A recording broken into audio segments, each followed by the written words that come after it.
Live. Okay. Hello, everyone. Welcome to Talk Chef. I'm one of your hosts, Reika. Your other host, Jordan. And I'm not your host, but I'm a guest. Chris Burns. Yes. Yes. Thank you so much for doing the show. We're so happy to have you.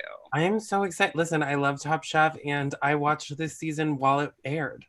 That's back in 2006. If you guys don't know Chris, he's an incredible comedian. You can see his work on Betches. He has, what was the other thing you listened to? Bachelor podcast? Yeah, Bachelor podcast, Middle Children podcast, but just go to the Insta, Fat Carrie Bradshaw. It's all there. Yes, Fat Chris, Carrie Bradshaw. Chris is a social media superstar is how I would describe it. You've probably seen him around, and all his info is in the details of today's episode. Yes, Chris is the Harold Dieterle of social media. Actually. Oh my God, thank you. That's so lovable, solid, talented, humble, nice human man. So sweet. I will say there was the bizarre moment at the reunion when they asked if he was single. He got very upset. Yes. Absolutely. And we will have to dig into that because we simply have to. We have to. Yeah. So that was the moment because I was like, oh, he's so hot. I love him. And then he did that. And I was like, wait, what's happening? I already love where you stand on Harold right now because we love Harold. Okay, so first order of business, as you guys know, every week on Talk Chef, we raise money for a food-based charity. So Jordan, you want to talk about the charity this week? Yes, this week we're doing Black Loon Farms, which isn't as much a charity as it is an organization. It is a majority Black and queer operated farm. And they have a GoFundMe right now to help in their land transition so they don't lose the land that they are farming on. So it seems like a really awesome cause. We love anything helping local agriculture and supporting BIPOC and queer people. We love that. We do. We really do. So right now, also I'll say this, they're trying to raise $10,000 and right now they're at $6,270. So if we can get to $10,000 by the end of this episode, that would be incredible. I don't know if it's going to happen, but I would like to at least give them something. If we can get between $100,000 and $4,000 by the end of this episode, that would be incredible. Yeah, they're growing medicinal land among the stars. Yeah. They're growing medicinal herbs to help during COVID-19. It's just like, it's good. It seems like they're doing good stuff for their community and we got to help. We do. So I've dropped Jordan's Venmo info in the chat, but if you would like to donate, every week we send all our donations to Jordan's Venmo and then she puts in a big group donation and posts a receipt on our Talk Chef Instagram. So her handle is at JORDANMYR1CK. So check it out, donate if you can. And once again, I want to hit, even if you can't donate, another way to support this show and support the charities is follow Reika and I on Twitter and Instagram and follow Talk Chef. And then also subscribe to Reika's YouTube channel, which is where you're watching this right now. And that's true. Second order of business here, Chris, we didn't tell you that we were going to do this, but every episode, humiliate you. Yeah. Every episode of Top Chef usually has a quick fire. The reunion episodes do not have them, but we like to give our guests their own little quick fire just to sort of shake things up. Okay. Yes. So, basically I've got some questions prepared. They're not like trivia questions or anything. They're like preferences, and things like that. Okay. Yes, exactly. But you'll have 45 seconds to get through them. It's the fastest Top Chef quickfire in the world. And I'm up for the challenge. Okay, perfect. We love that attitude. We really, really love that attitude. Did I miss anything, Jordan? I don't think so. I think Chris is in the know and ready to answer questions and potentially gain victory. Okay, perfect. Great. So Jordan's going to start the timer as soon as I finish asking question 1. Are you ready for your Top Chef quickfire in which the prize is a deed to the Trolato Wine Vineyard? Oh my God, yes. Okay, first question. How drunk would you have to be to behave like they did? Like a .09. What is the best outfit at this reunion? Leanne's, I Mm, think. I just like her the best. yes. What is the worst outfit at the reunion? Stevens. Okay. Would you rather eat sand or shit? Sand. Is an unbelievable business degree a real thing? Not to me. If someone described you as sexy and succulent, what would you do? Be like, thanks, bitch. Are you single? Yes. Is this Top Chef or Top Sommelier? This is Top Chef. Who do you want to win? Okay, I I'm failed. sorry. It's okay. I failed. Wait, do you guys know who wins or no? We do. You know who Okay, wins? We haven't told our audience yet. Yeah. I won't say it, but who wins is who I want to win. Wow. Okay. We love. And Because, I think well, who I want to win is not in the top 3. I'll say Yes. Leanne. Leanne. Yes. as we all know. And I will say, I agree with you on the look at the reunion. I thought she was rocking a very cute bang. Yes. Well, the whole reunion took place in 2006, but as I was watching it, I was like, what year was this? Yeah. It seemed like light years ago. Absolutely. Everyone's very crunchy, very like tassels and like ties up the side kind of vibe. Kangol hats. I don't know. The production quality too was weird. The set was really weird. Yes. Absolutely not. Yeah, it feels like we're having like a big Ed Hardy moment in terms of fashion for everyone in the cast. Yes. Yeah, it does feel like an NYU student shot it on their phone. Yeah, and they probably did. It was like during class, like it was like sitting, because they were also so far apart, like the judges and I'm like, this is like a 30-foot distance. Yeah. Yes. To me, it felt like how on Project Runway, they're up on the designers and the models are up on the platform and Heidi Klum is like 9 feet away from them. It felt a lot like that. And then I thought the spacing on the couch was weird. There's one moment where Steven is squeezed in between Leanne and Miguel. And I'm like, and they also had Dave and Tiffany like squeezed onto a love seat with Harold, and that the whole thing was making me anxious. But Candace had her own, like tiny little Candace had her own big seat in the back. Yes. The way she was treated, she needed it. That's true as well. Okay, so an overall brushstroke vibe of this entire reunion is sort of like unsafe. That's sort of how I felt. Absolutely. Yes. It felt very like middle of the night. Like everyone was tired and like coming down from an upper. That was like the vibe I was getting. Yes. Absolutely. Yeah. They feel it's almost like they didn't know they were being filmed, is what it feels like. It felt like it was someone's bachelorette party and it's 3 a.m. and they had no clue they were being filmed. Yes. I agree on that. I think that's go ahead, Jordan. I was gonna say, I have a big question. One of the first things that we get to is we talk about Miguel talking about his 3 eyes. He's got 2 in the front and 1 in the back, is what he says. And then he says, I have a 4th one, but you only see it at night. Is that his penis? I think he meant that because they were all like, okay, wrap it up. No, like, come on. Gail Simmons is right there. Don't do that to Gail Simmons. Don't you dare tell a bad joke in front of Gail Simmons. Gail was not having any of that for you. Yes. She was absolutely not. Shut up. Yeah. When Tiffany walks away crying, Gail sits there and she's like holding something. She's like, can someone help her? And then someone's like, because I keep the subtitles on, someone's like, can someone get a bucket? Because she was, I'm going to be sick, because she was like blatantly lying. Yes. Okay, so great. So this starts off, it sort of even starts off a little odd for a reunion special where it's like the top three who are Dave, Leanne, wishful thinking. Dave, Tiffany, and Harold, all like drinking and like, who's gonna come first? And it's like each of the eliminated chefs comes one by one out of an SUV or something weird.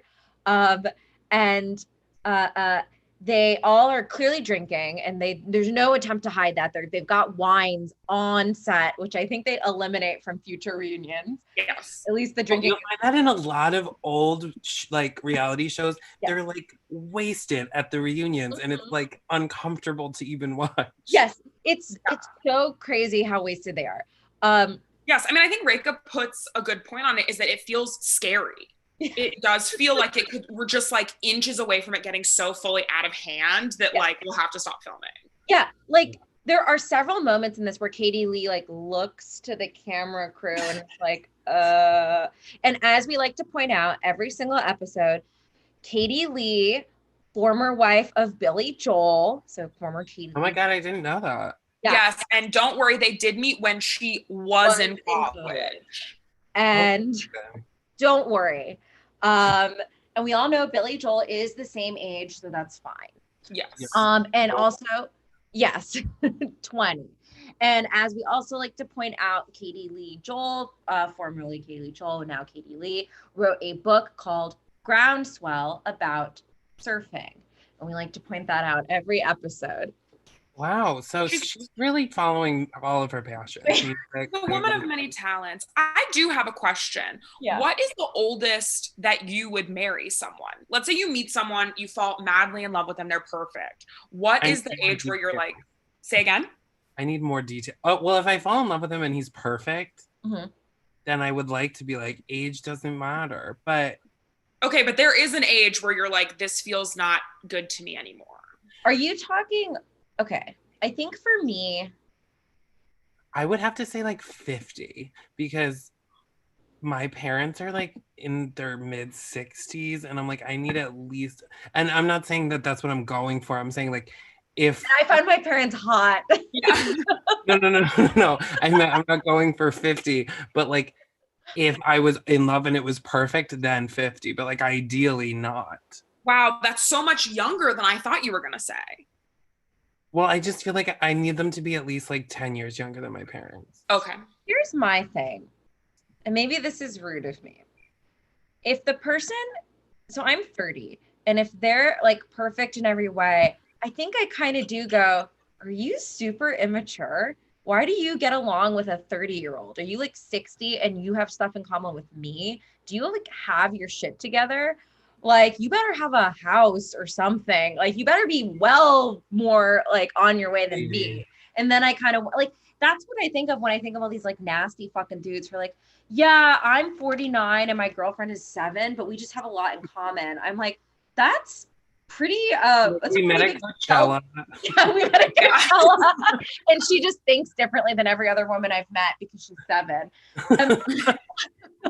I guess I just like, that to me sounds like a tremendous self-own. That's like, yes, I have something in common with someone who is so deeply younger than me and doesn't have any of their life figured out.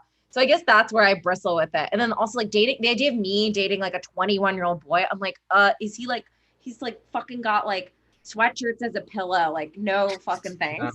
I'm 30 as well. And if somebody says they're like younger than 27, I'm like, what?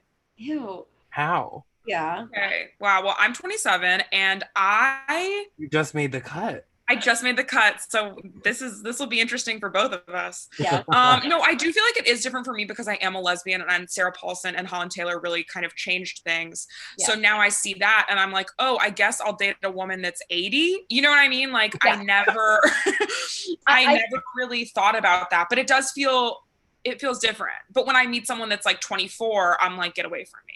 I remember I was chatting with someone on an app and found out, and like we were like being a little flirty, and then I found out they were like 24. I was like, this feels disgusting to me. Like this feels like wrong. I can't imagine continuing to carry a conversation with you. My great aunt was 35 years younger than my great uncle, which is a lot. Yeah. And he obviously died like when she was only, they were married for like 15 years or something and he died and then she just never got remarried or anything. Wow. That sounds awesome. I'm sorry. Maybe I'm crazy, but I'm like, that sounds so nice to just have like a little relationship and then you usher someone into the end of their life and then you just get to kind of like do your own thing after that. Okay. That feels good to me. Talk Chef listeners above the age of 60. Please DM me. Yeah. Incredible. Okay, sorry to derail, but I was just curious. We do speaking of age, it is something that we like to talk about, that Steven is 24 years old, which is so crazy because in all the episodes he acts like he is 45. But I do think this is the first episode and I thought it was disgusting. Yes, yeah. But I feel like he tries to be a little younger here. He's wearing like jeans and a t-shirt and drinking wine from a bottle. Yes. He read what the fans said online about him, for sure. Steven in this episode, I like. Yes. Even and that's very much trying to get his redemption. Yes. That apology to Candace, standing up, turning around. Yes. You know, come on. I was here for it. Yes. Yeah. I'm very easily manipulated. So. Me too, Chris, and I appreciate that about you. We also need to talk about just kind of, we mentioned fashion. I want to first mention that Miguel is wearing a Top Chef branded Kangol hat, which made me want to throw up in my mouth. I can't believe that is part of the merch they created. Nothing worse than a Kangol hat. Nothing makes someone look more like Samuel L. Jackson is the only person that could do it, and he looks like normal. Everyone else who wears a Kangol hat, I'm like, you're trying to be a director, but you actually like sexually harass girls. I don't know. The question is, what about me in this picture that Ray Okay, that's the only other person that can wear a Kangol hat. It's a good picture. It's a good picture, and it's like a vibe. Yeah, a Kangol hat for me is like a guy that goes to karaoke nights religiously by himself and like waits his turn and then gets mad if there's like a bachelorette party there. Chris, 100%. And if you're talking with your friend, he's like, I listened while you sang, and you're like, oh. Yeah, exactly that. Incredible. So listen while you sang is so and like, and he like walks in and says hi, like, "Hey, Steve," to the guy, the DJ that's running things. Yeah. Like they're friends on Facebook, that kind of thing. Yeah. And he's like the mayor on Foursquare of the karaoke place. I love that. Still to this day in 2020, he's the mayor. Yeah. Yeah. Speaking of this pervert man that we're crafting, I do also think that there was a lot of inappropriate touching on this episode. Yes. We're all lit. It was a dangerous atmosphere. It was not safe. You could not have that atmosphere in 2020. No. Absolutely not. It would be awful. Canceled. I feel like it's like Bachelor in Paradise. Yeah. It is very gross. And I think for me, Ken Lee, obviously we hate him. He added to this weird sense of like we're in peril. He's like screaming, like first thing out of his mouth, he's like, I was on Howard Stern's show, which is like a disgusting thing to proclaim as like get out. And like, he screams so much during this reunion special when like they're talking about when he was eliminated and he sticks his fingers in sauce and he's like, I stick my fingers in sauce all the time. And then he's like, okay, let me ask you, would you rather have dirt, literal muck? Oh shit. Like, calling his own food shit. It was deeply uncomfortable. Yeah, anytime the first person eliminated makes a scene, I'm like, go with Grace. Yes. Like, it drives me on any show. It's also like Drag Race will do that. The person that goes home first will be like, I'm gonna get my moment on TV now. And I'm like, no one really cares that much that you're here. Yes, it is unfortunate, but you do have to be eliminated slightly later in a competition to be able to cause such a disgusting scene. Yeah, I will say what I really respect about Andrea is that I think she knew she didn't do a good job on the whole season and was not of the caliber of chef to be on this show and kept just like steaming broccoli for everyone. And she really knew her place in the reunion. They were like, talk bad about everyone. She's like, no, I'm okay. I'm just having a good time. And they were like, how did this thing go? Like, yes, she just like, she was like, I'm bad and it's fine. And I hope to radiate that energy. She's like, it's Hot Pockets from now on at home. Incredible. Also, I wanted to point out just a body language thing, because in episode 1, there's a scene where Ken Lee is in the car and he's got his arm all like nastily around, I think Tiffany and Leanne in the car. He was doing a suspended one of these, but his chair back wasn't even like tall enough for that to be comfortable. So he's kind of just propping himself up with his core doing this. And just like, no, he's I just finished watching a season of 90 Day Fiance and he reminds me of one of the guys on that. Who? Who I also can't stand. Who? The guy with Darcy. What's his name? You know, like the English guy with Darcy. Tom. It's not. Yes, Tom. Yeah. Right? He's very Tommy. Yeah, because he has this like fully unearned confidence, because he has like hot guy confidence, but he's not hot. Yeah. So it's like just like a mediocre man trying to project hot guy confidence, which like simultaneously comes off as irritating and sad. Yeah, it's like, and throws you off. It's like, what? Where's this coming from? Where did you get this confidence? Why are you talking? Yeah, like yeah, very bizarre. I do want to say, this is unrelated, but just something I've been thinking about. I kind of feel like Cynthia looks like Dave, but in drag. Oh, looks like who? Dave in drag. Doesn't a little bit, like they look so similar. Yeah, I mean, Cynthia looks very like you know that friend that's like, oh, my mom is like so kooky, she's an artist. Yeah. You finally meet her mom and like that's what you're picturing, and then that's what it is. Yeah, she like paints just straight up canvases. It's just like the tarp of the canvas. It's not on wooden backs, and they're just all nailed into the wall. But she has like a beautiful house and it's full of those things that no one knows where the money came from. Yeah, absolutely. Big chunky jewelry. I just feel like Dave could do a really good Cynthia Halloween costume. They just have so many similar features. And when they were talking back and forth, I was like, they agreed on a lot of things. They felt very similar to me. Also, speaking of Cynthia and speaking of inappropriate body things, when Harold, I don't even know what Harold said, but they're having that very loud argument about if people stick their fingers in sauce and like if how you cook at home should be how you cook in a restaurant. So Harold says something. I feel like he says like, he's like, every chef here is lying if they say that they've never done that. Yes. Okay. And then Cynthia bends over, takes his head in her hands. Thank you.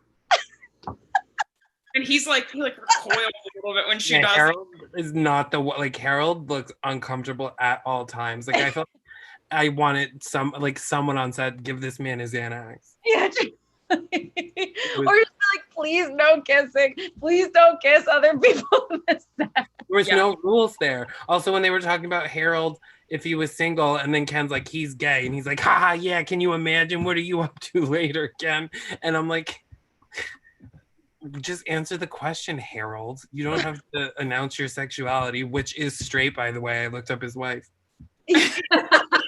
Yeah, it's like he's so scared to tell the world about the woman he's dating that I think ends up marrying. I think he's gay is interesting to me. I was like, what is he so like? Here's my guess about Harold. I know we're jumping ahead a little bit. I think he is I'm a cook. I'm not an entertainer. I'm nothing else. Don't ask me a single question that isn't about cooking. I think if you were to be like, Harold, do you have any siblings? He's like, I'm a cook. I'm a cook and I'm only a cook. Where are you from, Harold? Just broad strokes. Give me a state. I am a cook. Yeah, Harold was definitely there for the prize and not for the fame. Not at all. I think he would be just as happy if not a single person remembered his name throughout the whole show. So that, and I know we stand Harold in this house, so I pardon if I'm too defensive, but I understood just from his point of view, especially because reality TV, this was the only like cooking show of this kind at 2006, if I'm not mistaken. I think it was like, I mean, I don't think they had like Food Network, but this was the first like real like competitive thing. One-off. Yeah. Totally. And the Chop's been on for like however many hundreds of years. Beyond, yeah, that's right. Centuries. Yes. I do think also that Harold, it felt weird to me too, because Gail was like, it's not me, the fans asked. It felt like Gail was Shut up, Gail. Yeah. Did you two like hook up? And now Gail's like, are you with anyone, Harold? So crazy. I'm checking my notes. It's a blank piece of paper. Somebody asked if you're single. I was like, why did you say that? Of course it's from the fans. That's what we're doing here. I know. Like, it's from Stephanie C. from Kennebunkport, Maine. Yeah. Gail Schmimmons. We also start dipping into like these little packages they make on everybody. So like one of the first ones was Stevens, which we already kind of touched on. And you see some of the crazy stuff that didn't even make it to air that Steven said, including I have an Ivy League education. They gave me an unbelievable business degree, which I was like, that sounds straight out of Donald Trump's fucking mouth. And I also got a culinary degree. And just like a bunch of string of like really arrogant things Steven said. Yeah. Reiko, I'm so sorry. I just have to say you were forgetting something really important that was said. Steven said, my mentors have dumped loads into me. I know. I saw that too. Perfect. And I was like, I bet they have, Steven. It felt so, I'm like, me and my roommate, who is a gay man, were watching it, and it was just like, how do you not? I mean, maybe 2006 was a different time, but I'm like, what? Because that's not how you talk about mentors. Can you imagine? Or like, you know, like my mentors squirt tons into my mouth. Yeah, it's just like, and I swallow it all up. All that knowledge. Yeah. I suck the nuts of knowledge from all of my mentors. Exactly. I thought it was truly one of the most insane things I've ever heard a human person say. It sounded like a thing that someone would say in a classroom themed porn. Yeah, it was an SNL sketch of this. Like, if they were trying to do this. Yeah, my mentors really primed my hole for knowledge. My brain, the hole. Also, the last thing that I care about at a restaurant is where the chef like went to college. I know, because he doesn't even say where, which makes it even sound more made up. Like, even if he's like, I don't even know what a good culinary school is. Like, you can tell me everything about it. You could have went to like Cordon Bleu online. I don't know. Yeah, Cordon Bleu, DeVry. Yeah. I went to Phoenix. I went to the Cordon Bleu branch of Phoenix. Phoenix. So funny. Yes. And then Lisa basically calls him out. I was like, do you know you're arrogant? And then he apologizes to Candace. And I did believe, like, I completely am with you, Chris, that like he observed his behavior and was like, I cannot get a job if people think I act like this. But I did like that he apologized to Candace and told her, you don't need to apologize to me. When I look at that clip, I see me attacking you for doing nothing. It was a children's event, of course. Also, the fact that the fight went on for like almost an hour. My God, it was like a 38-minute fight. Like, if I was on production, I'd be like, we got it. I loved that I thought that was such a cheeky editing move that they put that time. That's very Housewives. That's a very Bravo of them. Yes. In the stages to be like listing the time. That was so funny. What I will say about the apology is I agree with you that the impulse to do it was based on other people critiquing him, but I do think he watched it and was like, I am being silly. Yes. And that thing that you're saying, Reiko, when he was like, no, you don't need to apologize, that's to me, that is a very mature apology. I agree. Like, to such a degree that I'm like, and keep in mind, this is 2006, which was a different time. I can't imagine someone being like, no, you don't need to apologize. Like, do you know what I mean? Normally someone would just be like, I'm sorry too. Okay, we're both sorry. Great. But he really was like, no. And then when he was like, I could not have done this when I was in culinary school. Yes, I thought that was like, wow. I was like, it was real. I literally just got yesterday, Steven. Yes. You're only 24. Yes, absolutely. That's also the other thing is he's only 24.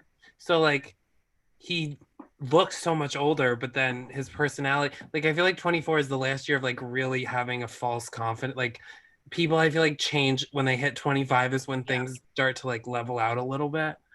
So he was like in his final year of like, you know. Yeah, he's like, he molted on camera. His like. From a caterpillar to a beautiful butterfly that apologizes. In a suit, yeah. So that was that package. And then we kind of hop over to Dave and they're like, Dave, are you going to cry kind of package, which was sad. Dave is very emotional, which I don't mind, but I guess some people do. And David's then like such a trope of a man. Like every cooking show has a Dave. Even most episodes of Chopped have a Dave. Yes. And like it's important to the show. I live for it. Yeah, it's like a man who's like eccentric, dresses a little kooky, has a lot of emotions. Yes. And makes an enchilada with the side of mashed potatoes, which he does in like episode 3 of this season. It was the heaviest. I still think about that. It's incredible. I think about that every night. I lay my head down to go to sleep. And why am I not doing that for every meal? Yes. And then they kind of they pull up that clip, which I hate, of Tom asking Tiffany and Leanne, and I think a third person I'm forgetting, who should go home tonight. And him asking Harold too. Oh, and Harold. And they ask Tiffany, and she's like, well, I think Dave. Miguel. I'm confusing 2 different moments. They asked Tiffany up front, should Dave be in the finale? Sorry, but part of the ethos of Tiffany's package in this thing was like, she's been a bitch all season. Look how she threw Miguel under the bus. And I was like, even after watching that package, I think Tiffany has said actual bitchy things that didn't make that package. I don't think she meant to be a bitch when saying Miguel should go home. Tom asked her. And I think that I agree with that. It was the fact that she lied to him immediately after. Well, in my mind, she didn't lie because to me, what I would have said if I was her is I would have said, I didn't just come out and say you should be going home. Tom asked me if I think you should go home. And I said, yes. I do think that that's a stupid distinction now that I'm saying it. I agree with you though. Yeah. Well, that's like sorry to bring this up again, but on Drag Race, they always have like an episode where they're like, who should go home? And then everybody obviously always gets bad, but then their justification is like, they asked, I had to say somebody, and this is like, you were the worst critiques or whatever. Yes. So like, the 2 of you say somebody if you were on a show. Hell yeah, because if you don't, then everyone's like, bleh. Like, because when I'm watching and someone's like, honestly, if I had to say anyone, I would say myself, because I'm like, okay, then go home. Yeah, so, that's stupid. I don't know if I think I would be so nervous. I don't know if I could. I would hope someone said me first, because then I could just roast them. Yeah. How could you, bitch? Like, I would be like, I'm going to say Jordan because Jordan said me. Yeah. And I would say Chris. No, I would, if I liked both people, I would be like, I like everyone here, so I don't want anyone here to go home. But if I genuinely didn't like someone or thought they should go home, which like I think Tiffany was right, Miguel should have gone home in that one episode. Like Miguel had messed up a bunch of times, like we were over it, so I don't think she's wrong. Yeah, and it's fine. The one thing I also, we're back to Harold, but I will commend Harold because at one point it's going through where the compilation where like everyone's calling her a bitch, and then the only person really who doesn't call her a bitch is Harold, and Harold says he says Tiffany is hungry. Yes. And I was like, I love that. He's the only person who doesn't call her a bitch, and he doesn't like frame it in a way that's patronizing to women. It's like, you would also say a man is hungry. That's something that I like would buy. Yes. And he even clarifies what Tiffany said about herself was like, you said you can be a bitch and to not take it personally. So that's like what I'm gonna go with. Like, I prefer to use the word like asshole in situations like that because I feel like it works for men and women. Yes. And I'm like, Tiffany was an asshole, I think, in a lot of things, but I also liked Tiffany because I'm like, I like that die hard I'm gonna win kind of vibe on shows. So yes. Yes, and I think someone in the comments pointed out, Amanda's saying, Tiffany got a pretty bad edit, which I think is true.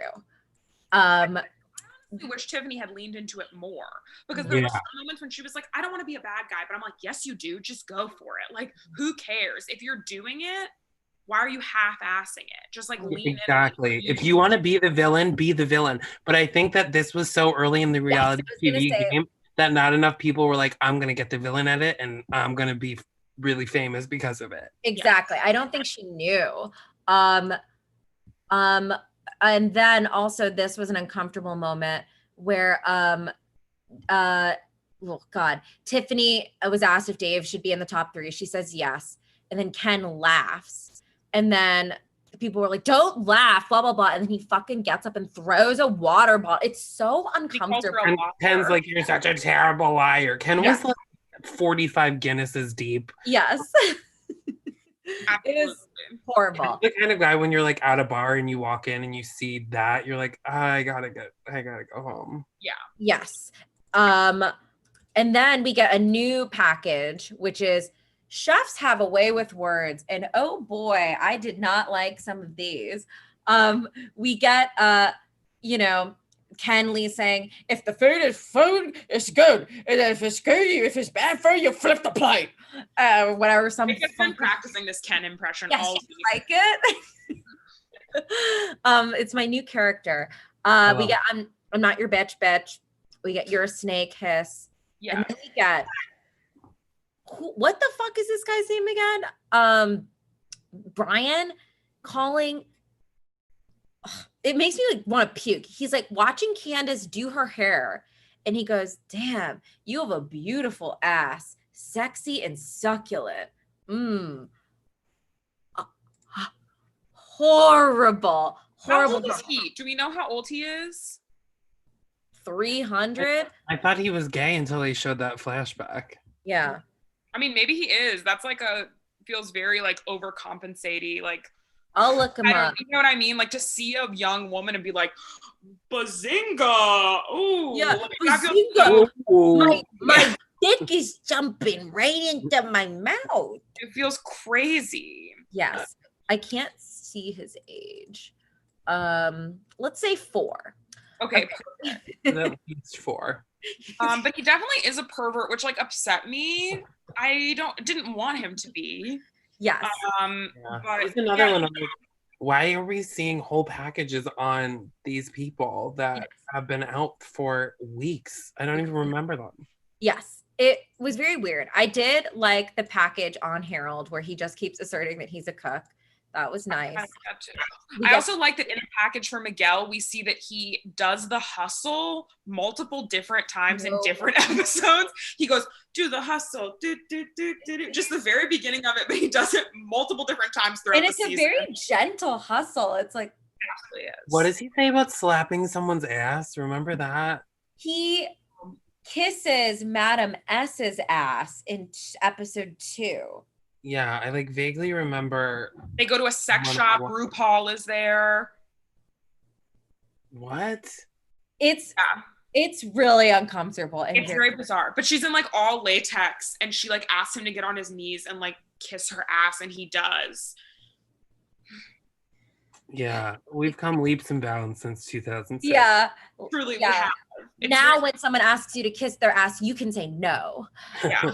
You can say, I have a Michelin star. Yeah, exactly. Then we get this weird moment, as Jersey sort of pointed out, this Tiffany edit might have been to sell this shirt that comes out of Katie Lee's dress. I don't know where she's holding it.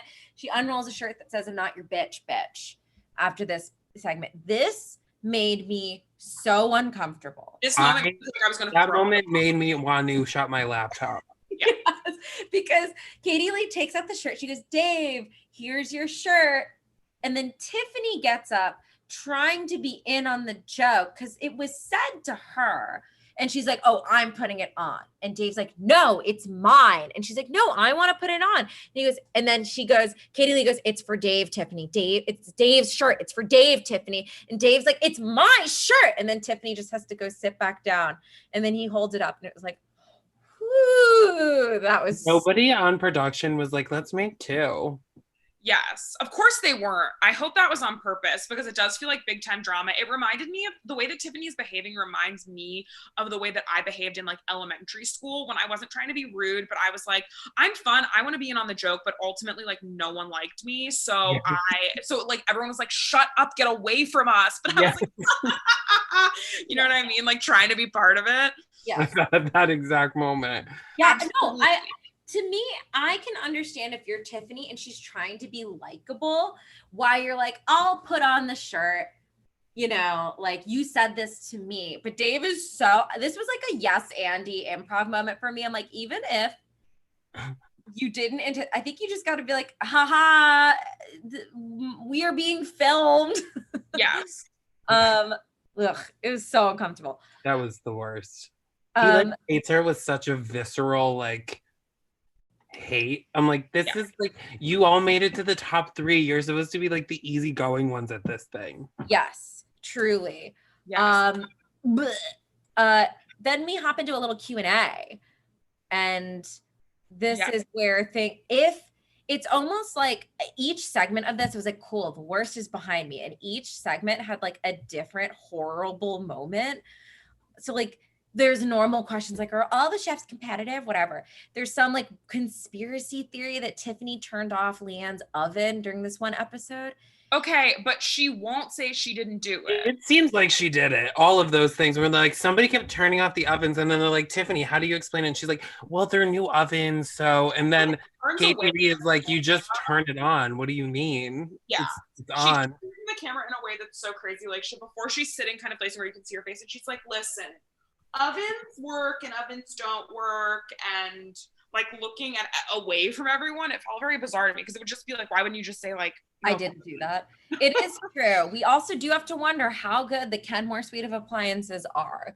But I agree, that is weird to not deny. The fact that like the ovens just went from 350 to saying 325, I would believe if like the oven said 350, but it wasn't actually at it. Yes. But I'm like, no, somebody has to like physically change it to do that. Or I would more believe if it like turned off or something over than change the number. You're right.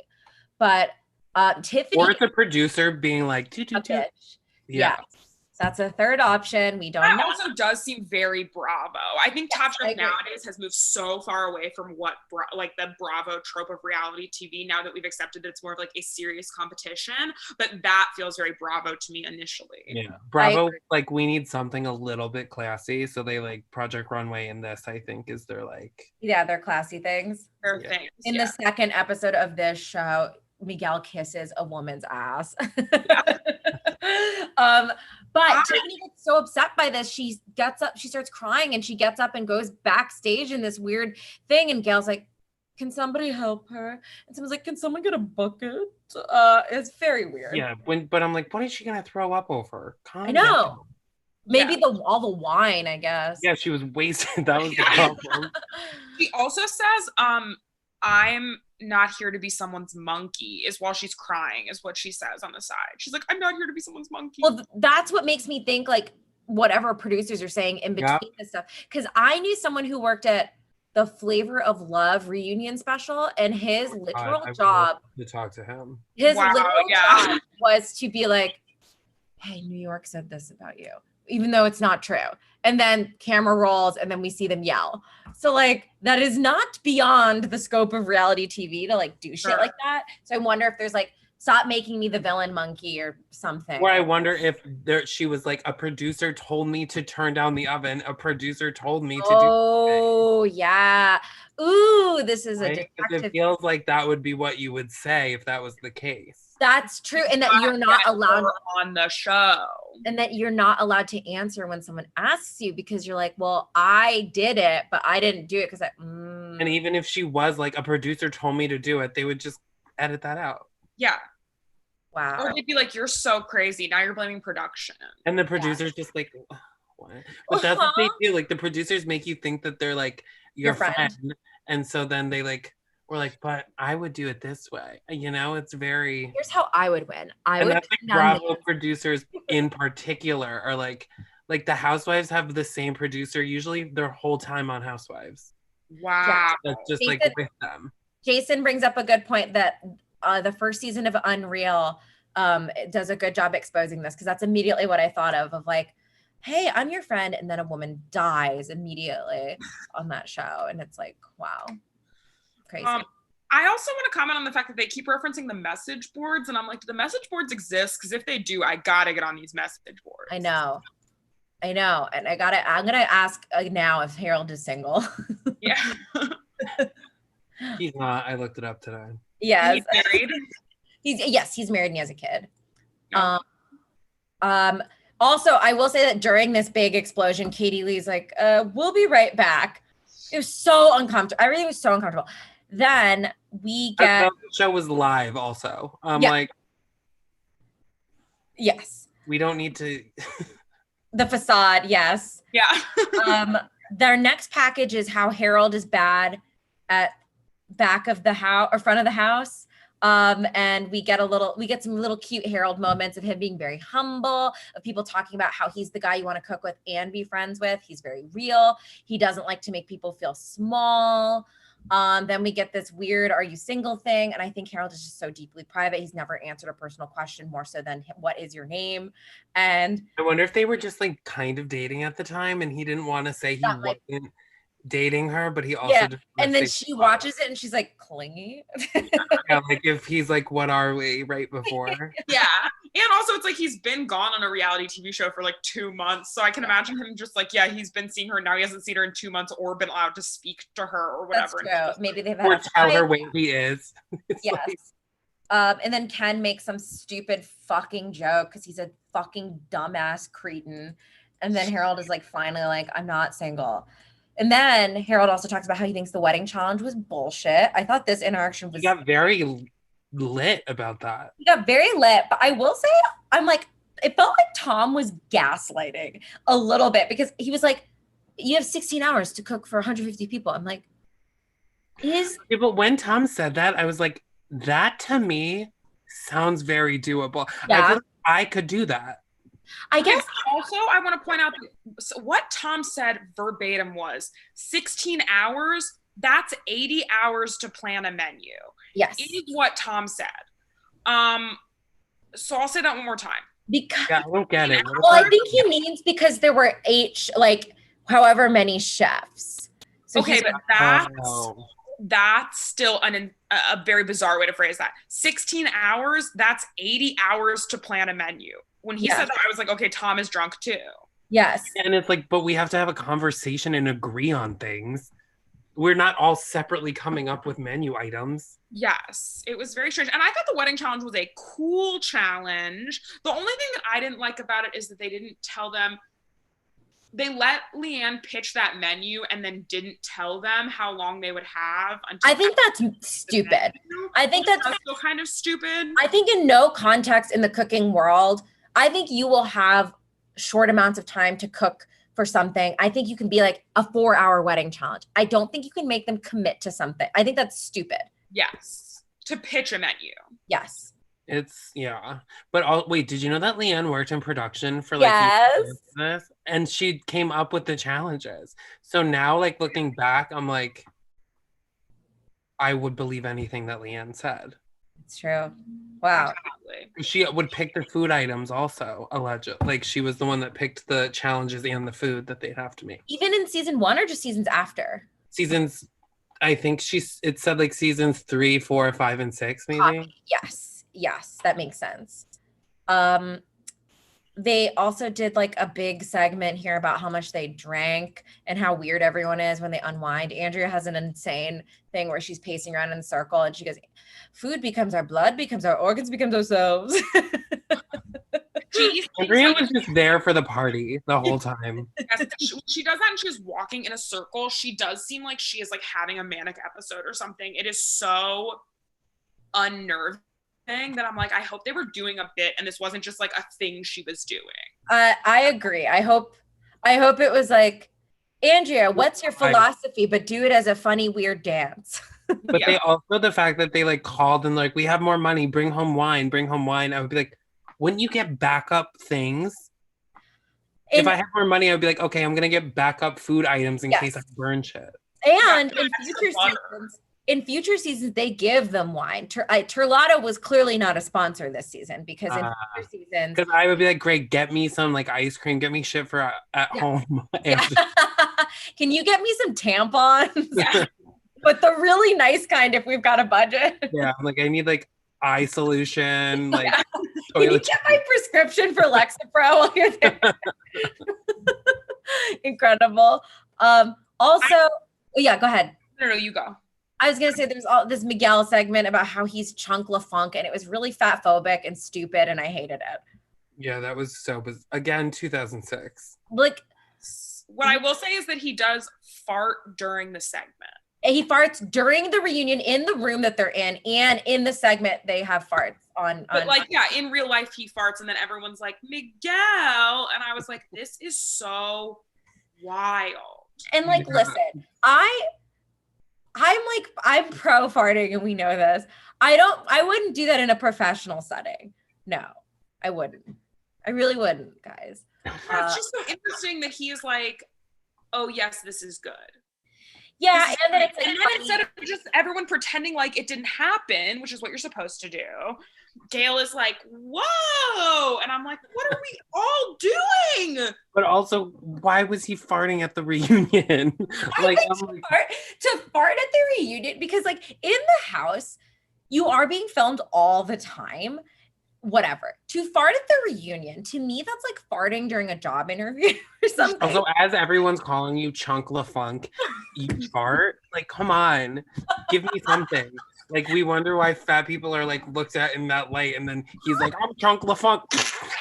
Like, what's happening?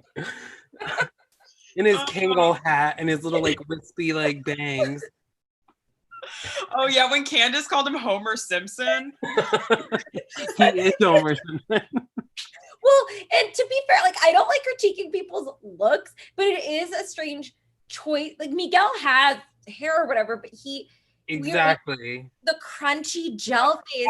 Choice. And I won't critique looks if it's something that can't easily be changed, and it's your choice to be doing that and to be calling yourself Chunk LaFunk, and your choice to be putting on a Kangol hat under a crusty like Walmart gel down to your forehead. Yes. And farting, yes. And one of those hats with a thick turtleneck. I found and I will say too, if you look at the Kangol hat, it says Top Chef, but it's also Greeked with a black piece of tape to black out the word Kangol, so it looks like the cheapest fucking hat. And they were like, "Oh, we can't have that on because of the Kangol," and he's like, "Well, it is a requirement for my look." It is me. I spend the show if you don't. Oh my god, my head. Sorry, I'm not gonna get over you being like calling yourself chocolate fudge. It's like a cartoon character. It is very, very cartoonish. It really did. It was so horrifically fat phobic. It's like disgusting. Oh my god. Okay. So yeah. Then we get to this like beautiful Steve and Candace moment with the big fight. And they all make up in the end, and then the final three leave, and in a weird moment they're like, go away so we can talk about you. Also, why would they send them out? That is such a bad production. Leave them there when they answer that question. I know. Or you have to show them secretly watching from another room. It was just very weird. They do that on like Drag Race and everything else, but they will put them there in the room. Yeah. And then everyone's like, so Jordan, nobody said your name for winning. How did that feel? And I'm like, that's what I want to see. Twice in these theoretical situations. So, Jordan, your teammates called you Chunk. And then I have to tell everyone that I asked them to call me that. Yeah. That's my nickname, actually. Yeah. That's my confirmation name. Yeah. That's what I'm going to start telling people. My confirmation name is Chunk LaFunk. Chunk LaFunk. Yeah. Chunk LaFunk Burns. Yeah, one of the lesser known saints. Yeah, they even argued over who came up with the name, because Tiffany was very mad. She was like, it was me. And I'm like, I don't think that's a good look to like call your colleague, whatever. Like, I was the first one that fat shamed him. Yeah, it was me. It was actually me. I'm the one that made him feel bad because of his body. So it was me, Tiff. It was Tiff. She's like trying to pry a t-shirt out of Dave's hands. Crying, throwing up on herself. Crying and throwing up. She's not well in this season. I'll say that much. I do feel bad. I do feel bad for her. I feel like I relate to her very deeply because it is hard. What I have to say is like, okay, this is me like kind of being vulnerable myself. When I was a child, I was 800 times bigger than every other child I had ever met. I was like 5'7" in the first grade and also pretty husky. So I was like gigantic, and everyone hated me. And sometimes people thought I was like a teacher's assistant because I was so big. So like parents would drop their kids off and be like, hi, you're the teacher's assistant, and I would be like, I am 7 years old. So it was not good. I looked like Hodor from Game of Thrones, and that really made people hate me. And it is so hard when people decide that they hate you to ever change that. And I remember all these things that Tiffany is doing to try to like regain any kind of control or be like, I'm in on the joke. I hate me too. I'm a bitch, right? Like I know that feeling so well, and she just can't. And I think that's what but the difference is you were 7 and she's 28 years old. Absolutely, absolutely. So I'm not defending her, but I am saying I do. And people aren't mean to her because she looks like Hodor. Like I do get it. I know. I'm just saying I've been there, and I get it. One thing happens. Her thing was her being a bitch. My thing was me being a giant. So I don't know. I just do feel I obviously also understand that, like that feeling, but I also know that person that is like, I'm a bitch. What the fuck of it? I'm a bitch. And then the second someone's like, you're being a dick, she's like, I just want everybody to like me. And I'm like, I get that you're putting up that facade, but like, it's, come on. I need vulnerability. I don't need to save her. She's an adult woman. She is an adult woman. And as people have kind of pointed out, not to spoil things, but Tiffany comes back in later seasons. And I think she gets a little bit more of like not a redemption arc in the sense that like, aha, I've proved you all wrong, but she just gets to be normal on screen. And acknowledges her bad behavior. She's so like, I was trying really hard in that first season to prove something to myself. Yes. And it like wasn't a good look. And she's really nice when she comes back. I really like her. And I think too, for television, even now you see this conflation between being tough and being quote unquote masculine or like mean or bossy or whatever, and that those have to go hand in hand. If you are tough, if you are serious, if you are good, you are also mean and you don't want friends and you are not vulnerable, and all these things that especially for women seems to be an issue in reality TV. So I do like have a ton of sympathy for her. And now they always have that character, but then like around season 7 she'll have like some kind of a breakdown, and it's like, I'm this way because of blah blah blah. And I don't think they gave us that moment with Tiffany for her to explain why she was being. Yes, because my dad died in a factory or whatever. Yeah, absolutely. Like I've been working in restaurants since I was 8 years old, and I like, that kind of yes. I do want to acknowledge one of my favorite moments in the episode is when we're talking about I'm not your bitch, and then Harold says, bitch, I'm not your bitch, which for some reason is so funny because it is wrong.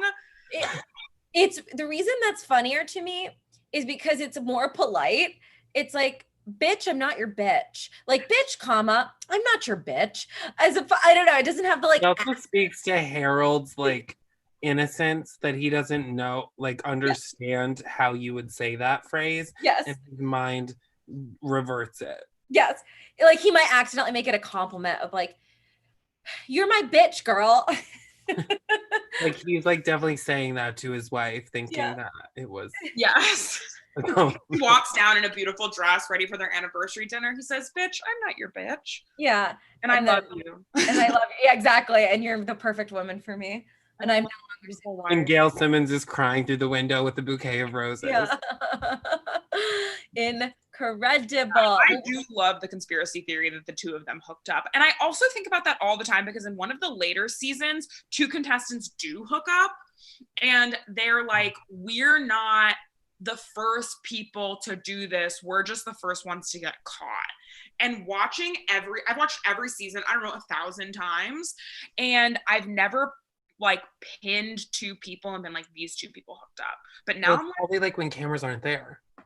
I know, but I'm like even just like the pairings that like I've never seen 2 other people where I was like, oh, these 2 people seem like they hooked up or have even a chemistry. And I'm like, maybe it was Also, that is my worst nightmare, having a crush on someone in this setting, because I feel like I would so quickly Yes.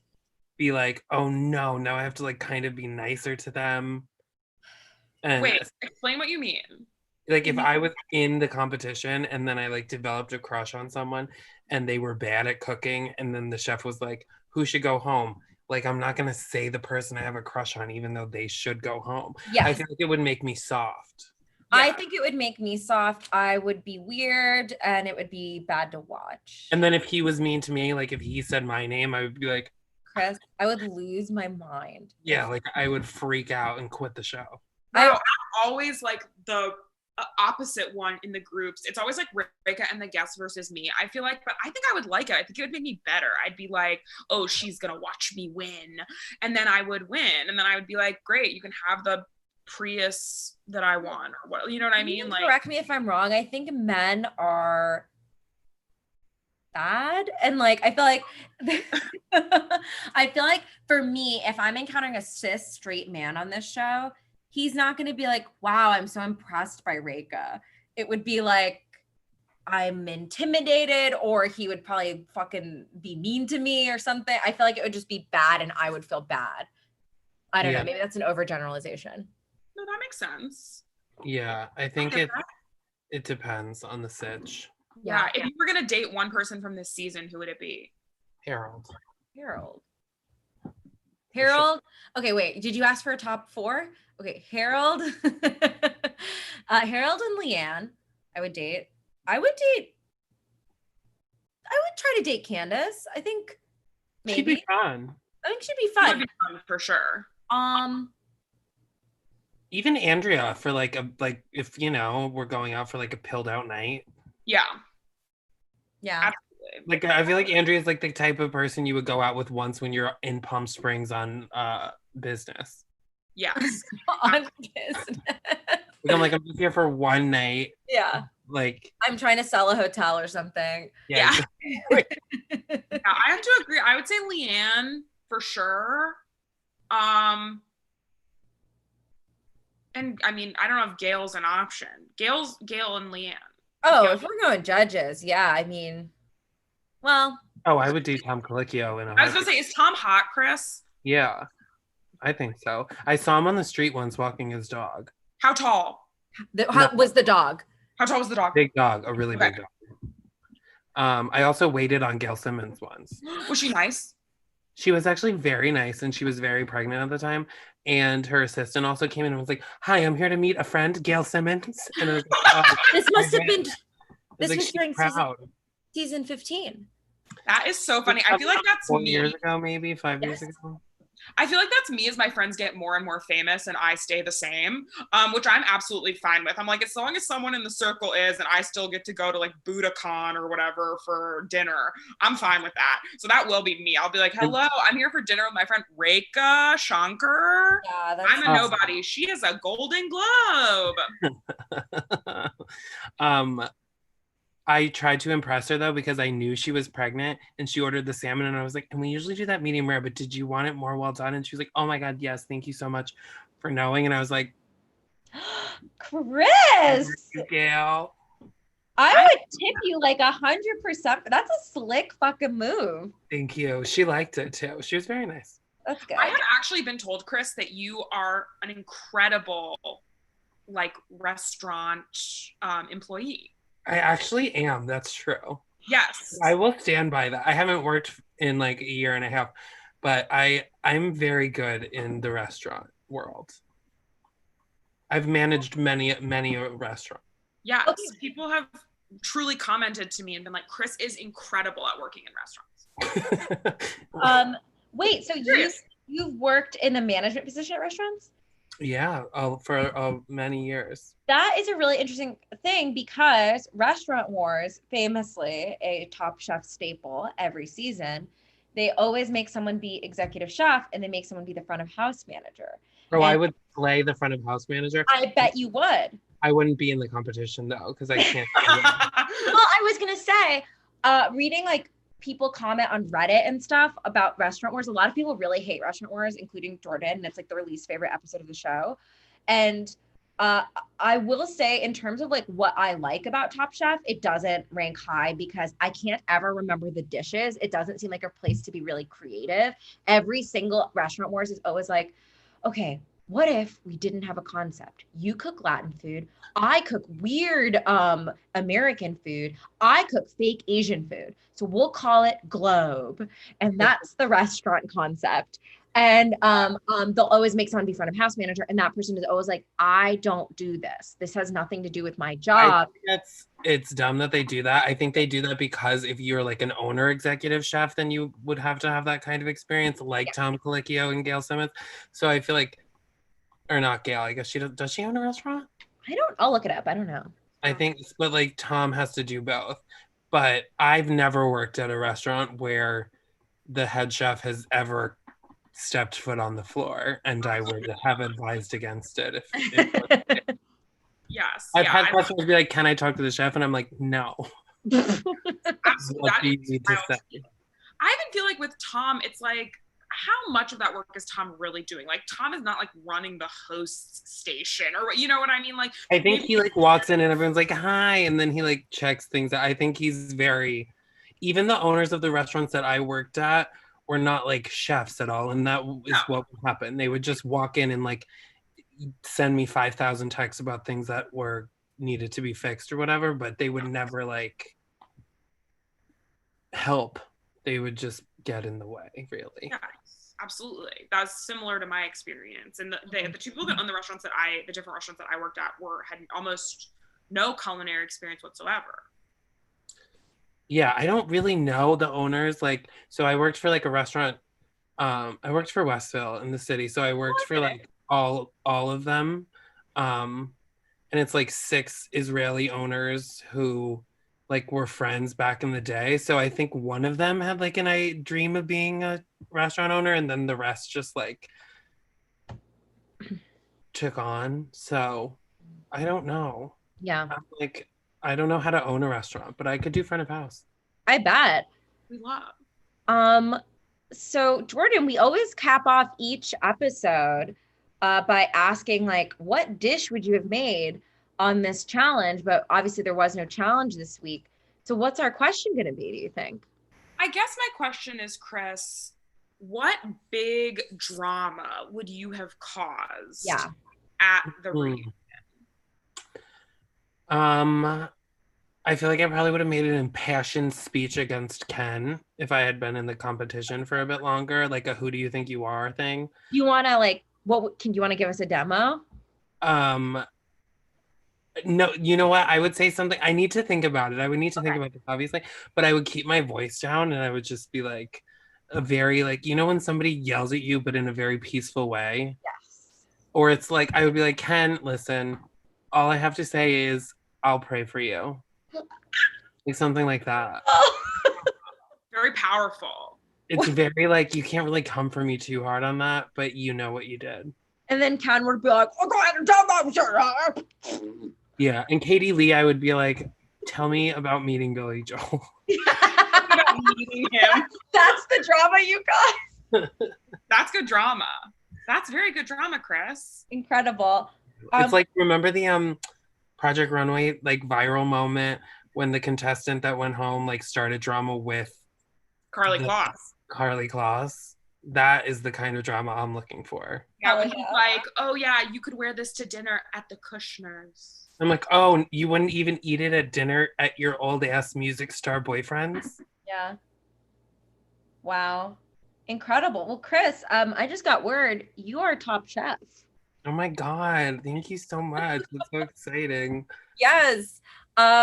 Again, thank you guys for tuning in. If you want to donate to our organization this week, Black Loon Farms, just Venmo Jordan. I'm dropping her handle in the chat right now. It's also in the info of this video.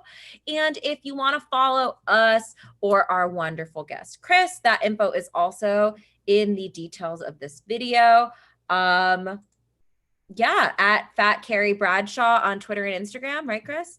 Yeah, perfect. Fat Carrie Bradshaw on Insta, Fat Carrie Bishaw on Twitter because of the characters. You have to sue Twitter. That's You have just to sue them. I don't know what to do. I'm like, I don't know a better way to shorten it. In fact, Carrie's been taken.